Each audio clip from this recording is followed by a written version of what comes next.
बहुत बार ऐसा देखने को मिलता है, जो ज़्यादा भगवान का पूजा पाठ करता है वही सबसे ज़्यादा दुखी होता है, जबकि कोई नास्तिक आदमी जो भगवान को नहीं मानता, कभी पूजा पाठ नहीं करता, कभी संतों का संग नहीं करता, वह सबसे ज़्यादा सुखी जीवन जीता है। सब यह चीज़ें देखकर कभी कभी लगता है कि भगवान ही गलत है, भगवान का न्याय ही गलत है। यह हर किसी के साथ होता है। दोस्तों, इस वीडियो में हम आपको इसके पीछे के कारण के बारे में बताने वाले हैं। भगवान श्री कृष्ण ने स्वयं इसका उत्तर दिया है कि आखिर ज़्यादा पूजा पाठ करने वाले लोग दुखी और परेशान क्यों रहते हैं। इसका उत्तर भगवान श्री कृष्ण ने श्रीमद् भगवद गीता के माध्यम से बड़ी स्पष्टता के साथ बताया है। तो चलिए दोस्तों, शुरू करते हैं आज का वीडियो। दोस्तों, बात द्वापर युग की है, जब भगवान श्री कृष्ण और अर्जुन के बीच संवाद हो रहा था। तब अर्जुन ने भगवान श्री कृष्ण से पूछा, हे माधव, जो लोग ज़्यादा पूजा पाठ करते हैं वह ज़्यादा दुखी और परेशान क्यों रहते हैं? इसके पीछे कारण क्या है? जबकि वो लोग जो भगवान का नाम नहीं लेते, भगवान का स्मरण भी नहीं करते, वह लोग हमेशा गलत कार्य करते हैं और उन लोगों को जीवन में सुख मिलता है। इसके पीछे का रहस्य मुझे समझाने का प्रयास करें। तब भगवान श्री कृष्ण एक छोटी सी कहानी के माध्यम से अर्जुन को इसका उत्तर देते हैं। एक गुरु के दो शिष्य थे, दोनों ही पढ़े लिखे और विद्वान थे। दोनों में सिर्फ फर्क इतना था कि एक भगवान को मानने वाला था और दूसरा भगवान को ना मानने वाला। वह नास्तिक था। एक ऐसा था जहाँ भगवान की कथा होती थी, जहाँ सत्संग होता था, जहाँ भजन होता था, वहाँ दौड़ा चला जाता था और भगवान की पूजा पाठ करने लगता था। दूसरा शिष्य इन सब चीज़ों से काफ़ी दूर था। वह शराब पिया करता था, वेश्याओं के यहाँ जाया करता था। सारी बुरी आदतें दूसरे शिष्य में थी।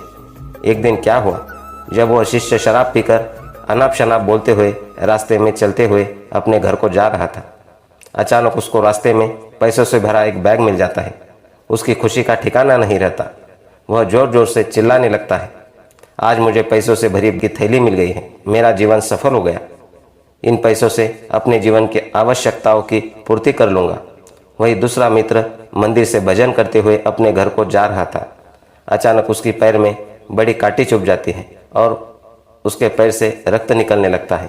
ठीक उसी समय शिष्य भी वहाँ पहुँच जाता है और हंसते हुए उसको बोलने लगता है, क्यों, तुम ही हो ना जो सबसे ज़्यादा पूजा पाठ करते हो, भगवान का भजन करते हो।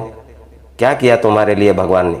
मुझे देखो, मैं कभी मंदिर नहीं गया, मैंने कोई अच्छा काम नहीं किया, मेरे घर में भगवान का मंदिर भी नहीं है, मैंने कभी अपने घर में सत्यनारायण भगवान की कथा नहीं कराई, भगवान के सामने कभी माथा नहीं टेका।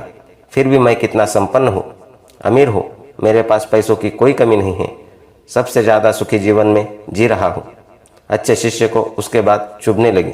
उसने मन ही मन भगवान से प्रार्थना किया, यह तो सच बोल रहा है, मैं कितना पूजा पाठ करता हूँ और वह कुछ नहीं करता, फिर भी कितना सुखी है। इतना सोचते हुए वह अपने गुरु के पास चला जाता है और यही प्रश्न गुरु से करता है।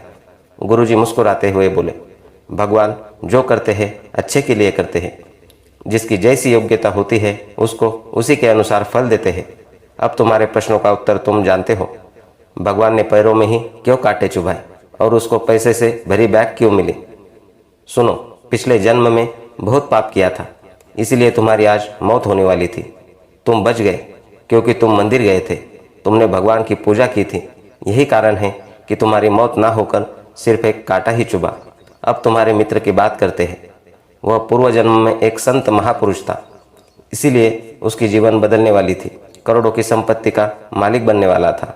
मगर इस जन्म में उसने कोई भी अच्छा कार्य नहीं किया, इसीलिए पूर्व जन्म के फल के अनुसार उसको थोड़े से पैसे मिले, जबकि वह अरबों की संपत्ति का मालिक बनने वाला था।